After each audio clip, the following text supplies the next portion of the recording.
Welcome to Conversations with Toy, a blogcast tackling life one episode at a time. This is the time to air out life's craziest moments. This space is all about speaking about life's hang-ups and ways in which we can leave better than when we started. Topics are all about ways we can find space to be better in life, love, mental space, and health.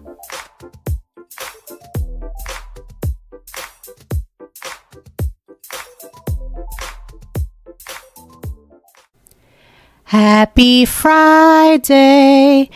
I hope that you had an amazing week. Now, you know my week is always crazy, so there's no need to say, is it a good week? Was it a long week? Was it a stressful week? It was probably a combination of all of those things. But if this is your first time, coming to this platform and listening to the podcast, welcome. I hope that this is not your last.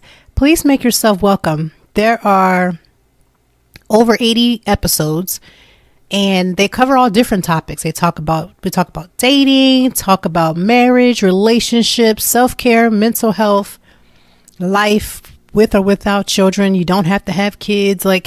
It's whatever you choose. And I try to have a lot of topics that cover a multi amount of different topics because everybody is different. You may tune in for various reasons, but whatever your reasons, I'm so glad that you are here. Do me a favor. It's super free. After listening to this podcast, share this episode with someone else.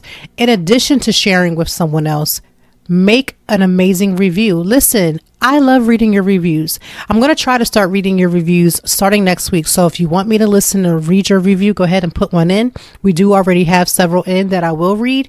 But reviews are amazing. It lets other people know that you listened to something and something resonated with you and you liked it. And so you kept on listening. We are here for it all. As it being Friday and it being the end of the week or the end of the traditional work week, because, there's some nurses and some people who do, non-traditional jobs or even traditional jobs that don't have non-traditional hours. Fridays is just that release that I've done the things that needed to be done. And I'm so grateful that we are at a stopping point where we can start the process of enjoying our weekend, starting the process of having a little bit more self-care, a little bit more time to ourselves, whatever the case may be. That is what we're here for. So I hope that you are already pre-planning ways to just enjoy your downtime. One thing for sure, a lot of us are always on go, especially, anybody in any field. But when you're always on go, you really have got to find the time to make time for you. This is simply taking the time to read a book that you've been wanting to do, take the time to, go to the nail salon for those who like to get their nails done, taking the time to take a quality nap. Listen, something about a good quality nap is absolutely self-care because it makes you feel all of the things that you need to feel for your life. And it just gives you a rejuvenation like no other. So everyone is all in a uproar because is it Elon Musk? He has decided to purchase Twitter. There's a lot of things that I want to spend my money on, right? A lot of things. Things that I would just love to do, some vacations I would love to take, some things I would love to be able to help some other people with. I would love to have a foundation that goes out and helps women, especially Black women, to get medical care for mental health. I would love to use money in a great way. I'm not interested in buying Twitter, right? I don't know. We'll just have to see how this goes. People are in an uproar. Some people were against it. Some people were for it. Listen, he didn't ask me to use my United States dollars. So he didn't ask me to use my money. So I don't know how I feel about it because I don't know. And I don't know how this is all going to roll out. The conversations of whether or not we'll have free speech and, all the rules that were in place. Will this be better for creators? That's kind of where I'm concerned is it going to be better for creators? Are we going to be able to utilize the platform in a better way to help us with the things that we're trying to do? Is there better ways to try to get verified so that we don't have people coming in correcting and copying our stuff and using it in the wrong way? Those are types of things as a creator that I'm more concerned about. And that's against all platforms. Honestly, Instagram, as much as I do use it, it's trash as far as security. My husband's account just got hacked just this week. And no way around of trying to secure it. Like, we secured it and then the person went in and snatched it again. It's a mess. So now his account is gone, and we just have to navigate that. But that's the type of situation that I'm more concerned in. And if you're a creator, there's a lot of pluses for creating on certain platforms, and they're literally giving out things for you to create. For instance, on Instagram, you could be asked to make reels where you can get paid to make them. And that's because they want to encourage you to bring your talents, your gifts, your videos, your original content, all those things over to Instagram, right? But then Instagram does things like shuts down, or, has a glitch, or, there's all kinds of pros and cons. And then you go to Pinterest and they want you to create over there. And there, as a creator, there's things that you can get over there. Like, there are so much ways to create. But what I will say, if you are a creator, I've stressed this so many times. If you are some form of creator, I want you to make sure that you have a website that's dedicated to you, your brand, having a mailing list. Those things are super important.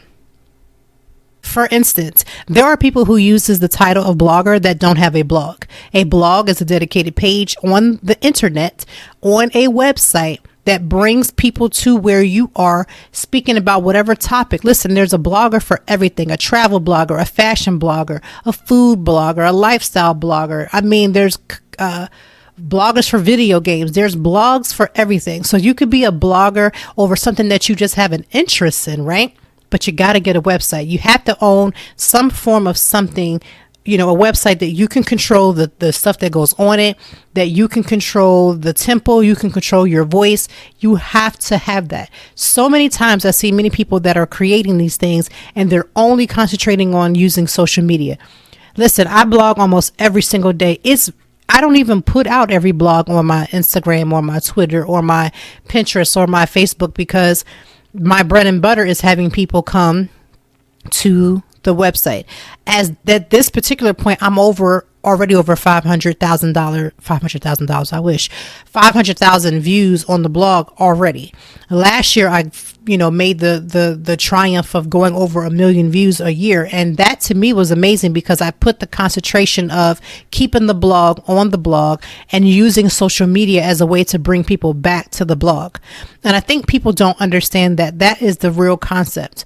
That unless you're putting out a campaign for a business like a Target that you're doing something with, or you're working with another company to help again to put them on the market, or to showcase something that they're putting out, make sure that your bread and butter is here on the website, your own website. And people have asked me, now that I've been in blogging now for 7 years, what is the best thing to do? Should you go from free or should you pay for it? It depends on what you're trying to do. If you're trying to have this be your permanent home as far as your website, and you want to monetize that, it's probably going to be best to put a little money out so that you can do what you need to do. But I've seen people use free websites and they've been able to do it as well. It just depends. My website is not free for me. It's free for all of you to go on. That's Toytime, TOITIME.org.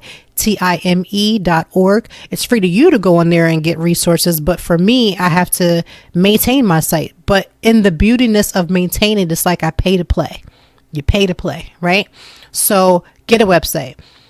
Too many creators are having so many issues with that. And I just wanted to put that out there because, our space is sacred. And then I heard this week that YouTube is going to have podcasts on their site. So again, a lot of the things that we're already doing oftentimes are trying to be duplicated on other places because, again, it's about money. The more podcasters they can get on YouTube to go on there and put their podcasts on there, YouTube gets a chunk of that money.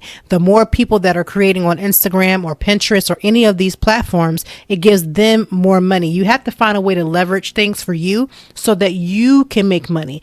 I'm in the process of working on an ebook. I want to make sure that ebook is attached to my website so that I can make the money myself and not put a middleman in between me so that they can gain money on top of it. Like I want for there to be a profit to come to me and not me having to split it. So just, remember, pay to play, and keep that in mind. If you are a content creator, if you're not, and you just enjoy listening and watching content, reading content, looking at content, the best thing you can do that is completely free 99, is to support your favorite content creator. Share their work. It doesn't cost you money to share any type of a link. share their work, watch their videos all the way through. Like what they're doing, comment. These are free things. You don't have to pay anything to do that. You're already doing that. We're already commenting. When you see a story, especially like on the news, and it sounds like it's going left, we put our 5 cents, our 2 cents, our quarter, our dollar, worth of information and opinion, and we put that on there. That's the type of same way that you should be doing to support a content creator for free. Let's talk about Mother's Day. And specifically, the reason why I'm choosing to talk about it now is because Mother's Day in a couple of days will be just about eight or so days away. I mean, less than 2 weeks. And Mother's Day has always been a very big holiday, especially here in the United States. It's a huge holiday where people go out of their way to support, showcase their love for their mother. Flowers are being bought, dinners are being made, reservations are being set, all of these different things. But I want to talk to those who have mother issues or have things that they are struggling with when it comes to Mother's Day. For instance, the biggest one. People have asked me, why haven't I done a Mother's Day gift list? I have one. I will update it, but that's not my first go-to. So in the next couple of days, every end of the month, I switch over my website, because again, when you own it, you can go and you can switch the content around. You can make your site look differently and do those things. I will update Mother's Day things on my site because again, we're in the swing of less than 2 weeks. Another thing to keep in mind, which is the biggest thing, is that there are so many people who are grieving the loss of their mother. So as much as I want to showcase, things for you to buy for people whose mother are still here and they want to showcase and love on their mother, I also want to be very careful of the fact that there are people who are struggling with the loss of a mother. I have my mother. She is still very much here. So I can't understand. I can sympathize. My husband has lost his mother. I try to support him in his loss of his mother, but I have fortunately not gone through that. And so my understanding of what is happening is very limited. However, especially on the blogs, I do try to cover the fact that we forget that Mother's Day is a place of sorrow, a place of pain for a lot of people. A lot of people are hurting deep inside because they're visiting their mother at a gravesite or don't even have the opportunity to do that. Listen, without me being able to understand fully what you're going through, my heart does go out to people who have lost their mother, because it's a horrible thing. I would imagine, just thinking about, even when I think about it, it bothers me to think about what will life look like when you can't pick up the phone to call your mom or you can't do those things. So I am very empathetic when it comes to that. And a lot of times I think we forget, because sometimes as content creators, we just want to get this Mother's Day content out. But in the same token, I'm always understanding it because I live with my husband. I watch the pain that he goes through every single day. I know that they say that time heals wounds, and I do believe to a certain extent that it does, but it never takes the sting of that hurt away. It never can erase that pain. And so often I'm very aware of it. Another aspect of Mother's Day that people struggle with is Mother's Day is a realization I would say, a magnified realization if you have a mother that is toxic. Now, before I start this conversation, I have had this conversation many times on the blog. It's probably one of the biggest blogs around Mother's Day. There's 2 blogs around Mother's Day that gets the biggest attention. One is the one if you've lost a mother. I talk about, different ways that I've talked to other people who have lost, and they've given me certain things that I talk about on the blog about, different ways to move through that moment and how to heal, or the healing process of losing a mother. That's one of the biggest ones. The second biggest blog during Mother's Day for my blog is toxic mothers. Now, if you're listening to me and you're one of those old school moms that, you have, or you're an old school person that believes that you can't talk bad about a mom, or if you've lost your mom and so you're very against talking bad about moms, I understand that, right? Because you've lost your mom, you don't understand the concept that there are some mothers who are mothers by title, but not mothers by how they treat their children. I understand that. But as we grow and we talk and we learn from each other, we have to understand that other people's experiences are not exactly the cookie cutter mother that everybody would wish they may have had, or maybe that's something that somebody desires. Let me be very clear in saying There are some women who have children for whatever their reasons are, or they get themselves in situations by, whatever the case may be. And so they decide to keep this child, but a toxic mother will keep the child and then remind you of the fact that they did what they did to keep you. Now, listen, not everybody, but for most people, you've heard the concept, I brought you into this world and I take you out. It's very real. But there are some mothers who take that concept a little too far and go through a whole nother level. There are some mothers who were abusive to their children their entire lives, or alcoholics their entire lives. I was always raised that, your mother and your father, they are who they are.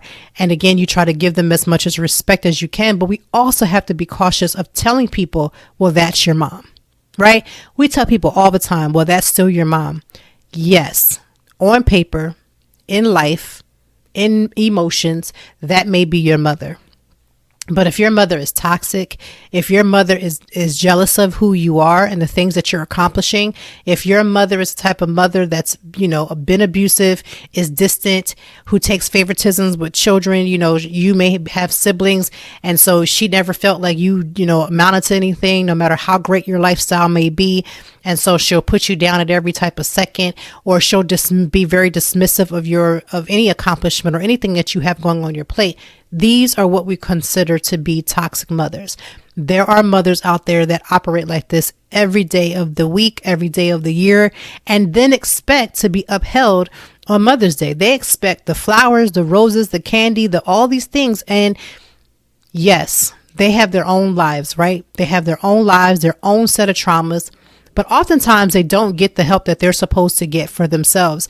And instead they spew all that unhealthy conversations, all of those nasty comments, all those things on adults. And some even do them to their children currently, meaning that even with all this knowledge that we need therapy, right? These last few years has been the most years where people have been accepting of people who have mental health or mental wellness, accepting of people who do and make life decisions based upon, past traumas and things of that sort. Yet we still have people who know that they're off, know that they're raggedy, know that they need the help, know that they're hurting, know that they're in pain, and won't go get the help, right? And you can't make them. It's understood that you can't make them. But people would legit encourage for a child, a grown person, a grown woman, grown son to continue to be around their toxic mother because that's your mother, or that's just how they are. I personally have gotten to the point of not accepting the status quo of that's just how they are.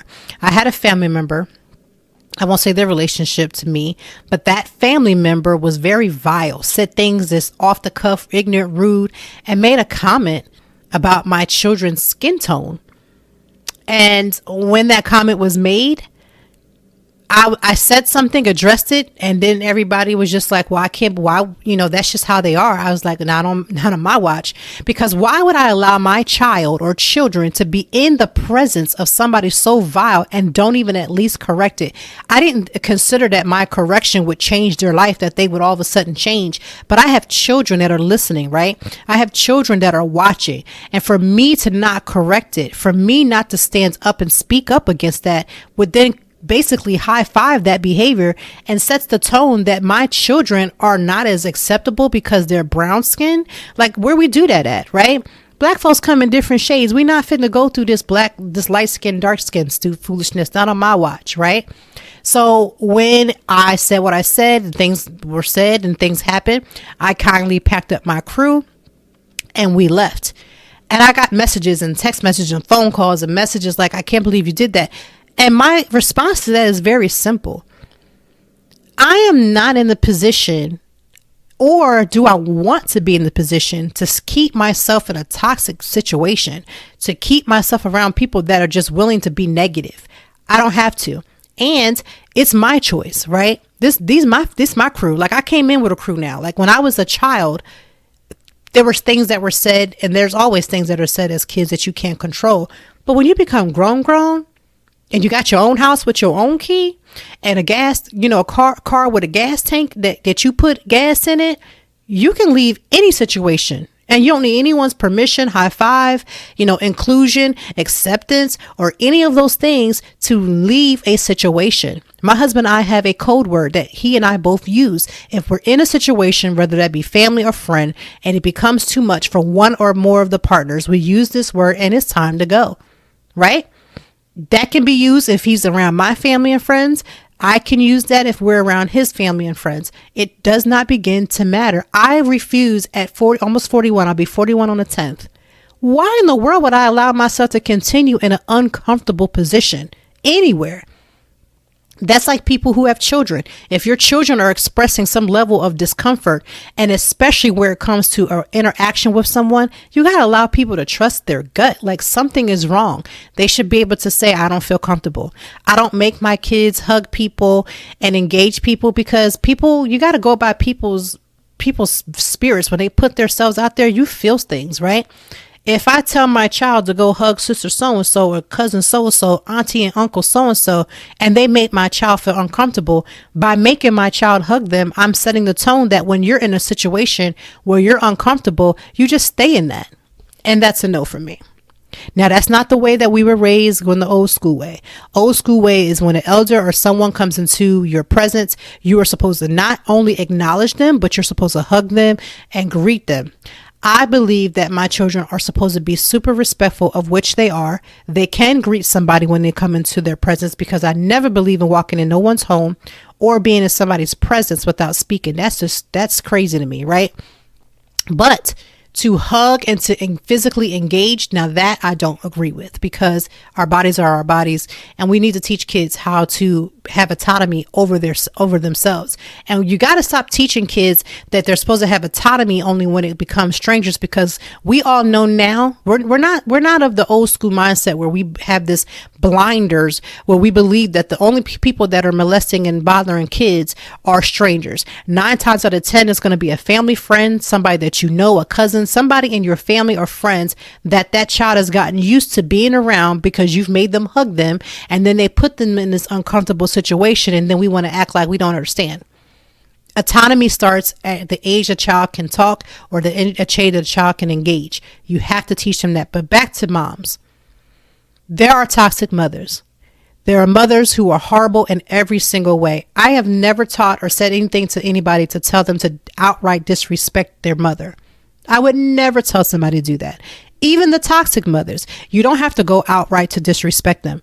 However, you can respect yourself and decide if something is not enough for you to be around them, that you can go ahead and remove yourself from them. I've heard stories of people who have toxic mothers, and this mother never calls, never says anything. And then about a week before Mother's Day, all of a sudden there's the calls and how's the kids? How do you tap into that? How do people who have toxic moms deal with that? And they struggle, right? Because you want to, your natural instinct is to respect your mother. Your natural instinct is to love your mother regardless of what's happening. Your natural instinct is to do that. But then the struggle between what's natural to you and what's uncomfortable to you is a struggle that's shown enough real around Mother's Day. There are people who, have mothers that are here on this earth, and their mothers don't even acknowledge them, won't call them, have no relationship with their children, or if they do, it's limited. And we have to stop acting as if these scenarios are not real. We have to stop acting as if people are marrying into families where the family that you're marrying into is also the most congenial family, and they just love you so much and they're just so outpouring, because there are women who believe that once they get married, or they're prayerful that once they get married, if they have a relationship or they have a lack of relationship with their mother, that they're going to marry in to situations where they're going to be loving, they're going to be accepting, they're going to finally get this love that they didn't get from their mom. And guess what? They may soon get into this marriage, and the people may have been the best thing since sliced bread the entire engagement. They may be the best thing since the entire, dating phase. But I'm going to tell you something. There's 2 situations that bring out the best or the worst of people. And that is weddings, and that is funerals. Weddings and funerals will bring out the best and the worst of people around you. So as you're marrying into this family, and you're literally hoping that when you marry into this family, it's going to go great. You're going to be in the same loving care. And the second your title switches and you become Mrs. So-and-so and so, and then you discover that the real Mrs. of the so-and-so, the mother, the matriarch, switches the game, it can be hurtful. When you realize that the aunties and the cousins that was playing, fair, all of a sudden they drop off that character and they become whoever they were, that their real character shows, it can be hurting. So Mother's Day is not the best holiday for people. Matter of fact, I honestly believe outside of Christmas, Mother's Day is number 2 in my book. I'm not an expert. I didn't take a poll, but Christmas and Mother's Day is the hardest days, and Father's Day as well is one of the hardest days for people in general. So if you see somebody that's going through, don't tell them that it's okay, that, your mother loved you. Some people don't know that. They have lived their whole lives never feeling that. What you can do is, how can I assist you to make your day a little bit better? Stop trying to push your ways, because again, you have the best mom in the world. You're showering your mother with gifts. And yes, the mothers who truly deserve it, give them all that you can give. Listen, I am a flowers person. I buy flowers almost once a week. I try not to even buy flowers during Mother's Day, the month of May, because my birthday's on the 10th. Mother's Day this year's on the 8th. So for that week or so, maybe those first 2 weeks, I won't even have to buy flowers, because my family knows, my friends know, I love flowers. Buy your mother the most beautiful bouquet of flowers, especially the moms that are supportive, the moms who have your back, the moms who killed it in the game when it comes to motherhood and makes mother look like it's easy peasy. Do all the things, because listen, I would rather give my mother the flowers that she deserves before I have to put flowers on her grave, right? But I also recognize that there are mothers who are not as deserving, and you have to figure out where you stand. Listen, people go through therapy a lot more stronger around Christmas and Mother's Day, because it's those holidays. Like, if you've lost a spouse, your wedding anniversary becomes horrible, right? And if you've gone through the loss of a mother, whether that be from death or because of separation or whatever strain in your relationship is, it becomes even more magnified during these holidays. So this is why I say we have to be very concerned about how we approach it. And how my goal is when I approach it is I try to cover it all. I cover the mothers, the people who have lost a mother. I cover those who have toxic mothers. I cover those who have amazing bomb mothers. I have mothers who have difficult and strained relationships, because you may not have a mother that you would consider toxic, but you have a strained relationship, which also may mean you also have a toxic mom, or you may be the toxic daughter or son, or whatever the case may be. Because toxicity doesn't mean that it's just the other person. Like, as much as we talk about like a toxic mom or a toxic dad, you too can be a toxic person. Like, there was moments in my life where I was a toxic person, right? So that meant that whatever my parents or my friends or whomever were trying to put in the atmosphere, if I was struggling in my life and didn't have my stuff together, it was easy for me to then push that on somebody else, right?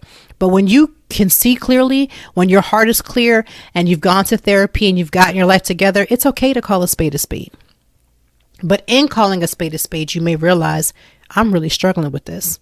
So to all of the amazing mothers, my definition of what amazing mother may not be your definition, but for me, my definition of amazing mothers are mothers who are supportive. If I call you and you're like, yes, what can I do to help you? If your kids need me, I'm coming up there, right? Whatever you need, I'm coming. Those are amazing mothers, right? Not the mothers who decide, I don't feel like dealing with that. That ain't my thing. I don't have to do that. You're grown. I ain't doing nothing for you. You don't ever stop becoming a mother just because your children are grown. You don't stop becoming a father just because your children are grown. You may not have the same day-to-day responsibilities. Absolutely. You've earned that, right? You've gotten to your point. You've raised your kids, and now it's time for them to live their lives. Beautiful. But you never stop becoming a mother.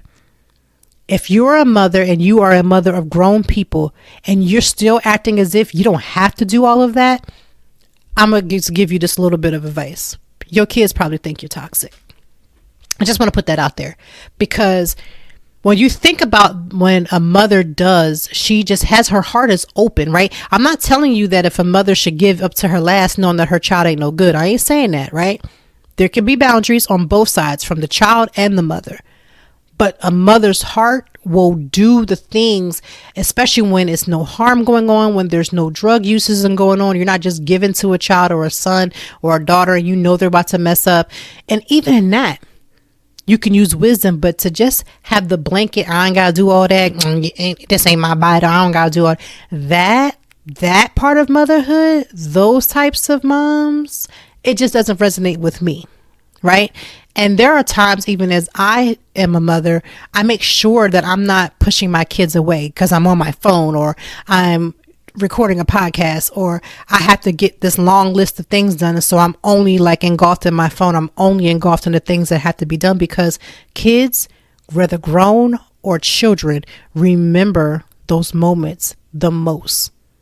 If they feel like you know how moms and dads say, call me and tell me anything. You can't say tell me anything when they hear your conversation talking about topics that your child may be involved in or may soon get involved in. And your conversations is, she's too fast. She's this. Look at that dude. He's so raggedy. I wish my kids would. They won't. They won't. You cannot have a conducive relationship and say, come and talk to me about anything. And then they hear your conversations about their cousin, right? And they hear your conversations about some neighbor you may have saw. And then when they get into those very things, you'll say, why didn't you come and talk to me? For what? Because I can hear you say how fast I was when I was in the same situation, because you can't help me when you've already put out there that you're totally against it, right? And I could be against what you're doing and still show love, but you can't show love from the same place that you used to condemn. I just want to put that out there. You can do with that information what you choose. I'm just saying, sometimes we say to people, come and talk to me about anything, but they've already heard you. They've heard the way you've handled situations. They see the way you talk about people, and they want to come and tell you so you can go tell your friends the things that they're doing. And it's one thing to talk to your friends about what your kids or your grown kids, whether they're children or not, are doing in a classy way that's talking about how uplifting, but y'all know the difference, right? I think we know better. We know the difference. So let's just be mindful of that, because with Mother's Day around the corner, this can be the greatest and also as well as one of the hardest times for a lot of people. And while we're going to continue the Mother's Day conversation, someone had posted, and I posted it on my stories. I don't think I saved it. And I'm saying stories because you can follow me on Instagram at Toytime Blog, ToiTimeblog, all one word. And while I was on there, somebody posted about how sometimes we glorify suffering. For instance, we talk about the mother who had 2-3 jobs and how she worked her, self to the bone, and how she just had to do all this work and had to do all these different things because she may have been a single mom. Or let's not discount the fact that there are single mothers who are very much married, right? That concept, to me, we're going to talk about that because that's problematic for me. Because why do you have a partner that is not a partner? Like, why do you have a partner that's not a partner? If you are a single mother, show enough, meaning you are raising your children by yourself with or without the aid of a father. Because if you are in your home and he is in his home and he's the weekend dad, unless he's hands-on and the call away and doing all the things outside of what's court ordered, I have a problem with us trying to say that single mothers are not single mothers. You could be a single mother with a father helping, meaning he does not live in the home and he's doing his share, and that's still a single father, and you're a single mother who are just basically co-parenting. But then there are the women who are married, not married and separated. I'm talking about married and live in the same home, sharing the same bed, eating the same food, and are single mothers. Now that is called, to me, that's definitely single by choice. And let me tell you why. Why do you have a partner that's in the house, but he only kicks in things or does things when he feels like it? Even if you are the person that's the stay-at-home mom. If he is going out and working a job, you may take over, and you may have you may have a plan that may resonate because you're with the kids. So you kind of get their little schedules and things, but that doesn't mean that man can't be a full-fledged partner. A partnership means whatever is necessary, I'm going to do because we are together, and whatever you're lacking, I'm going to be right over your shoulder. Now we say that in them Beyonce songs and don't realize what we're saying. Do you really have that? For instance, in our home, there are no gender roles. If my husband needs to come in here and cook because I'm somewhere, he's going to have to go ahead and cook, right? If my husband is out here and he's in a meeting and trash needs to be taken out, I don't have a problem bagging that bag up and taking it out to the trash, right? And I know that, ooh, why would I want to do trash? It's not that I desire to do it, but I desire to be a partner, right? So if my husband needs to go to the gym, I don't have a problem with me going to an event, cutting out early so he can go handle his business, because that's what a partner does. I don't have a problem with my husband coming in here doing the laundry because I've gotten overwhelmed with another part of the home, or the times that we work together to clean the home together because there's shared spaces. And so together as a team, we are doing the cleaning of the home, instead of it being where I'm doing all the cooking, all the cleaning, running around like a person with my head cut off, and he's sitting around reaping the benefits. That's not a partnership to me. So for the single mothers who are married, there's a part that you had to have played to allow that to happen. You have either gotten to the point where you told your partner because he didn't do it the same way that you wanted to be done, and you kept nagging about how he needs to do it your way. Listen, my husband don't cook the same way that I cook, but he cooked, right? My husband may not clean the bathroom the way I want it to be clean, or to clean it the same level that I made clean, but he cleaned it, right? And he goes and vacuums, but he missed a spot. Stop calling him out for all that little stuff. Or if he's watching the kids and them kids are yet alive, then he's successful. And let me just say, he's not watching his kids, he's with his kids, right? And so while he's with his children and I'm out doing whatever I'm doing, and I come home and they have a different schedule or a different flow of events, I used to in a past life, right? I used to be like, well, they're supposed to do this and get their shower at this time and then get this done by this time and do this by this time. But the problem with that is you cut your spouse off to the point where they don't want to contribute, right? They don't want to do it. They just let you suffer and watch you do it, because when they try to interject, you're the first person to cut them off. Ladies, we got to do better. Let that person show up and do it the way that they need to do it. As long as the work gets done, it doesn't have to be your way or the highway. Right? Because when you have a partner, you would understand that your words matter. And so you're going to make sure you're not cutting your partner off so that you're not cutting your own hand. Listen, you should not have to always take a vacation to get some peace in your house. Now, I'm not saying don't take a vacation, because I am queen of a staycation. If anybody knows, I'm team staycation. Anytime it can be booked, book me a staycation, right? Because I've earned it. He's earned it. We've all earned that time to ourselves. But let's not cut off our hand, right? To make no points, because it's not done my way, or go behind him. If that's not detriment, we're not going to go behind our spouse, because they're not our children. I do go behind my kids because they're still learning. They're learning how to clean a room. They're learning how to do a dish. So me going behind my children, totally different. Me going behind my spouse, I'm not raising my husband. Wherever he is and whatever he's not, his mother has already done a great job with whatever she has given him. Right? I'm not raising my spouse. And stop treating your spouse like a child. Goes both ways. Husbands with your wives, that is not your daughter. That is your wife. Respect her in the same level, in the same way that you want to be respected. When I was going through some of my toughest times in the midst of therapy, right? I had gone to therapy. I go to therapy ever so often. And one of the times I was going through therapy, me and my husband's marriage was probably hanging by an imaginary string, not even a real one, like more like an imaginary, like I had drawn one and we were holding on to that drawn string, right? And that first therapy session of that situation, my therapist was like, you need to get a divorce, straight up. She did not sugarcoat it for me. She was very much clear on, it's time for you to get a divorce. But then she also said, now, as much as I'm telling you that it's time to get a divorce, this is what you also have to be prepared to do. You have to be prepared that sometimes when we talk about leaving our spouses, we go from one person to the next person, and we just basically keep marrying, keep dating the same person, because we never master the things that we're supposed to master. She said, well, why don't you start treating him like the husband you think that if you get this new person, you'll be different. That's what she said. Why don't you treat this new spouse to the same way that you believe in your spirit, your heart, your mind, that if you do this, that it's going to get you this new spouse that you're looking for. Treat them that way. So I started treating myself, my husband, and myself the way that I thought this new man was going to come in and just do. And guess what? we still married, because I started seeing changes in him, and then he started seeing changes in me, and then the changes started working together, and then we went to therapy together. So I went separately for myself, which listen, if you're in marriage therapy, you also should be in personal therapy, because there is a level of trauma and things that you're bringing into your marriage that has nothing to do with your spouse. So you need your own personal therapist, and you need a marital therapist, right? And so we started to do the work, him on his own, me on my own, us together, and we started to see change.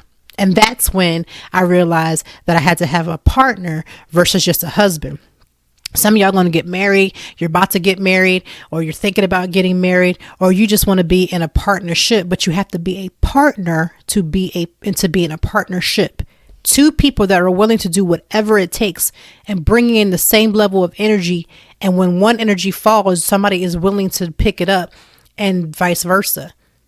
Right? But being at the same level of wanting to work, wanting to do the work, wanting to show up. Like, I don't understand. You got to understand, half of life is showing up and not, and being intentional with showing up. So yes, partnerships matter. Being concerned about Mother's Day and how everybody is different in their approach to Mother's Day is truly important for us to come into this understanding that, because sometimes I feel like we truly forget that not everybody has that, Betty Crocker mom who does all those cooking and baking and all those things. Everybody's way of parenting is not the same. And I've never been the type of person that will tell you how to parent or how you should have been parented. I know that every child, grown or not, has a child inside of them that they know what they need. And sometimes parents meet those needs, and sometimes parents don't meet those needs. That's one thing I learned in therapy. And I just wanted to be honest about that, because sometimes people will make you feel guilty by your feelings, as if your feelings are not valid.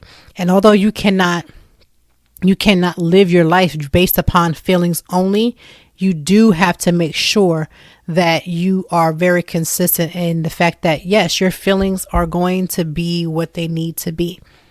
So with that being said, and it is Friday, listen, I don't know if you live by Wawa, right? I don't know. So I live right in Philadelphia, and I know in central Pennsylvania, it's like Sheets, but listen, these little popping bubbles that they done put into the new Wawa drinks, God bless you, Wawa. Y'all not sponsoring me, you can, but I'm a little addicted to them. Now, I don't go out my way to go get one. Like, I'm not to that level. It's not like a Starbucks run for me, but I will say that these little popping bubbles is doing their thing. Like, I love the little popping bubbles. So the one that I had today, it was an iced lemon passion fruit with bubbles in it. Good God from Zion. That thing was good. So if you live near a Wawa, if you are in a Wawa city, maybe you have these little cafes that have the little bubbles in them. And so you're not even on Team Wawa. You may be like, I'm over at West. We don't have that. Okay, cool. Wherever you can get a lemonade or an iced tea that has a little bubbles in it that pop in your mouth, go ahead and get them. They are definitely blessed, right? They're blessed. I'm here for them. And I had one today, as early as it is. But I'm excited about it. Like, I really, truly love them. And I'm going to try to get I'm trying to go through all the flavors. They don't really have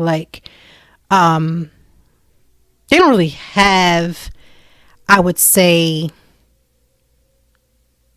a lot of flavors, but I'm determined to try to get as many of the flavors as I can.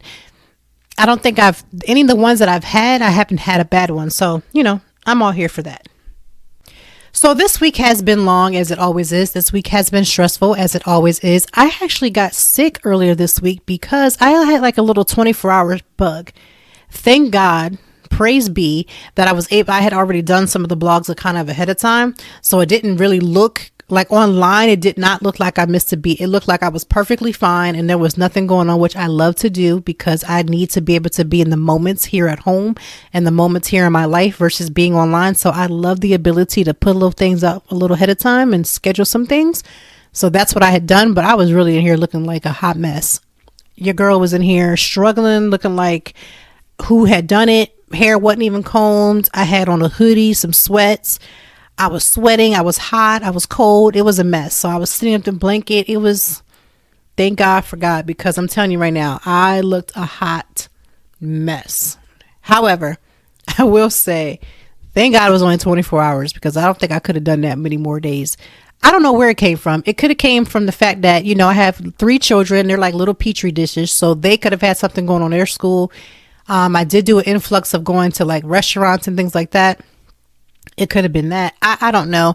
All I'm going to say is continue washing your hands, whether it's a panoramic or not. We all got to wash our hands because we know how many germs come on surfaces and things of that sort. So all I can do is encourage that. So outside of that, there's been a lot of media events.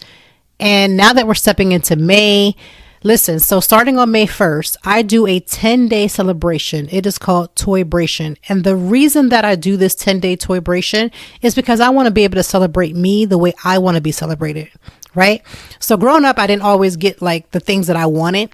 And that's fine, because no child says they can get the things that they wanted, right? So I do the things in those 10 days that I want. So I go to the restaurants that I want to eat at.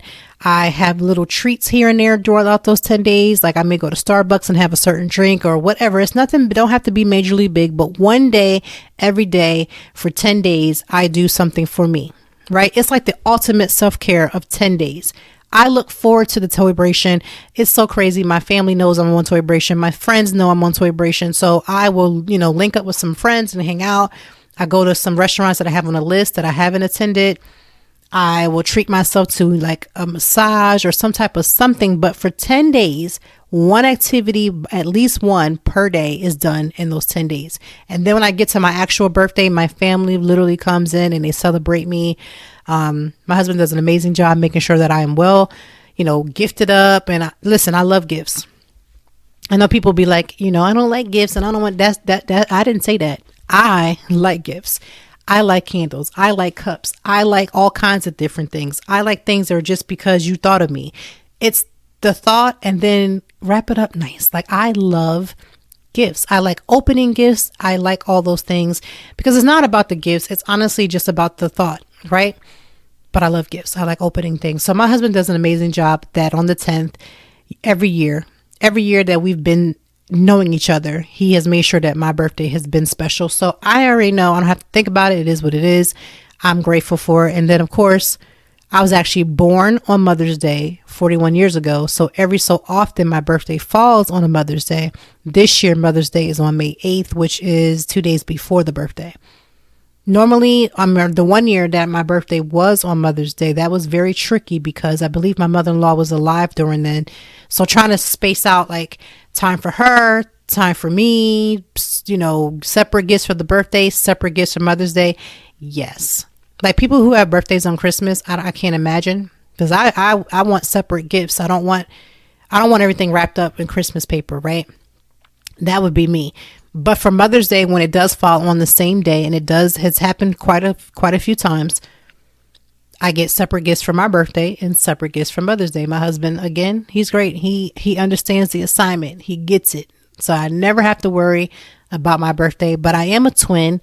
And so I make sure that she's good.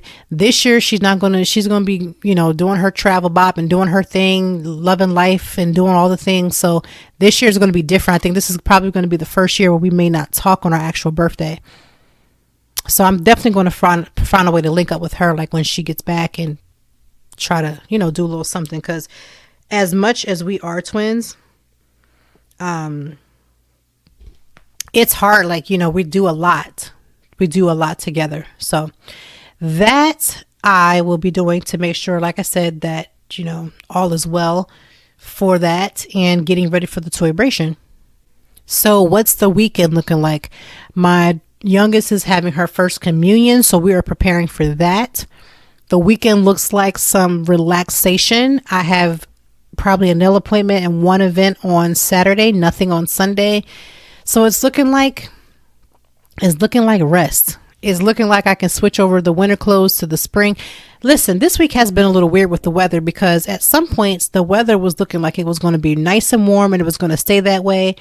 And then it looked like it wasn't because there was a point where I've had to wear a couple sweaters a couple times this week. And I was just like, what is going on? So all I have to say to that is we'll just have to see. But my goal is to actually switch over. I did not switch my clothes over yet, because as you can see, if I had done that, I'd have been out here freezing. So hopefully this weekend I can do that. But again, this is going to be a very much a relaxing weekend. Just an amazingly relaxing weekend. And I hope you have the opportunity to do the same. Like, I honestly hope that you're able to do the same. All right. And so for those who love whiskey, meaning you can tolerate the taste of whiskey, because I know it's not everybody's thing, I'm going to be linking in how to make a Boston sour. Listen, you got to learn. Listen, even if you don't drink certain things, I feel like now that I've taken it, so I took a couple of weeks, I took a cocktail class. Now I feel like I'm trying to master just all kinds of drink. And so today's lesson will be Boston sour. So in the show notes, you can go ahead and click. It's very clickable. You'll be able to understand how to make a Boston sour. I am really trying to be my own little home bartender, right? My own little bartender at home. I'm not asking to be like the type of person that can make a bunch of drinks for a bunch of people, but I want to be able to make what I need to make and make it make sense, because I want to be able to, be a little more eclectic in my drinking. So today's drink of the day is Boston sour, of which I will leave the drink notes in the show notes so that you can learn how to make one for yourself. I'm hoping again that you are rested and that you're doing all the things. Thank you guys for supporting the show.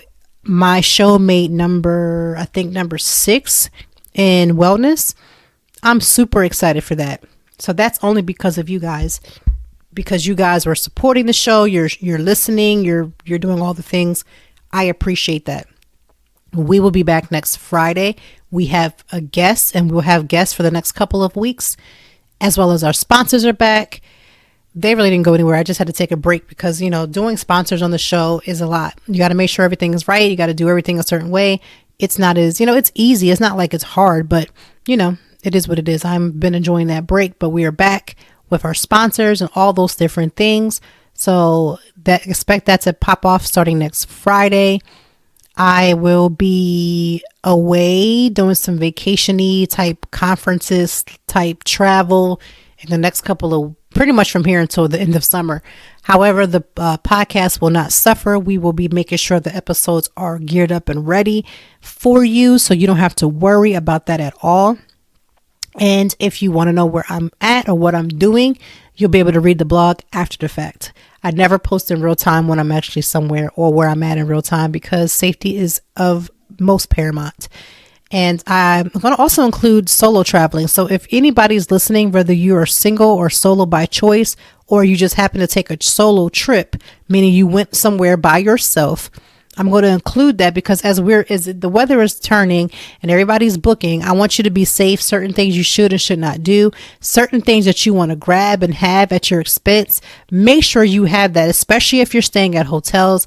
I'm going to make sure, I'm going to check it to make sure that it's updated, because there were some new hotel things that I've been using when I go some places too. So that again, the goal is when I'm at these different places, I want to have my safety be secured at all costs.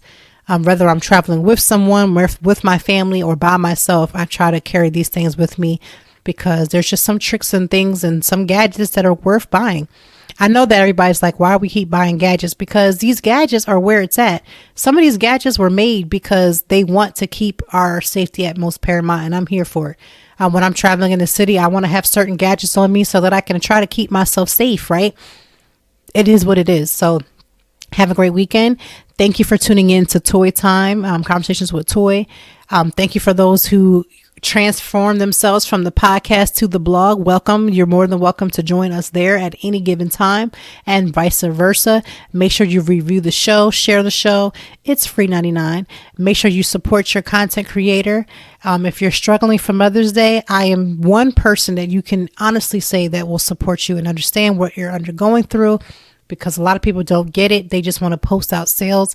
And listen, I'm a content creator. I know that we make a percentage sometimes off of things that we share, but I would rather for somebody's mental health and their well-being during this time to be at its best versus something that I'm going to receive at the end. So will I share or update my Mother's Day gift list? Yes, I will, but not at the expense of making sure that people that need to know that they're going to be okay during this most tough time. So I love you all. Thank you for listening and have yourself an amazing week. And we will be back next week with Conversations with Toy. Thank you as always for joining me, and I know that even in the deepest or joyful conversations that there's something we can learn and apply. Until next time, I hope that you are doing better. If not, we will be back to talk some more and handle it. Peace to you and yours. Stay grounded.